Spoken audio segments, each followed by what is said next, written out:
সম্প্রতি রাজ্যের বিভিন্ন জেলা থেকে আধার কার্ড নিষ্ক্রিয় হওয়ার অভিযোগ পাচ্ছেন মুখ্যমন্ত্রী মমতা বন্দ্যোপাধ্যায়। রবিবার সিউড়ির জনসভায় উপস্থিত মুখ্য সচিব বি.পি. গোপালিককে এই সংক্রান্ত বিষয়ে সাধারণ মানুষের অভিযোগ জানানোর মঞ্চ হিসেবে একটি পোর্টাল তৈরির নির্দেশ দিলেন তিনি। সভা শেষ হওয়ার সময়ই মঞ্চ থেকে মুখ্য সচিবকে দ্রুত আধারের অভিযোগ জানানো সংক্রান্ত পোর্টাল চালু করে তার বিজ্ঞপ্তিও জারি করতে নির্দেশ দিয়েছেন মমতা বলেন, আমার কাছে খবর আছে অনেকের আধার কার্ডের লিঙ্ক কেটে দেওয়া হচ্ছে। জামালপুরে 50 জনের আধার লিঙ্ক কেটে দেওয়া হয়েছে।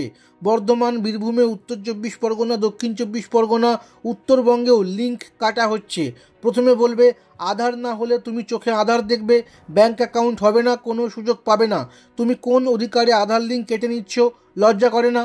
ইলেকশনের আগে যাতে কেউ ব্যাংক লোন না পায়, ব্যাংকের মাধ্যমে টাকা না পায়, ফ্রি রেশন না পায়, লক্ষ্মীর ভাণ্ডার না পায়, তার জন্য তোমাদের চক্রান্ত। আমি পরিষ্কার বলে দিচ্ছি, আমার চিফ সেক্রেটারি সহ অন্যান্যরা উপস্থিত আছেন। আধার কার্ড না থাকলে আমাদের কোনো স্কিম বন্ধ হবে না। আমরা আমাদের কার্ডের মাধ্যমে আমাদের স্কিম চালিয়ে যাব।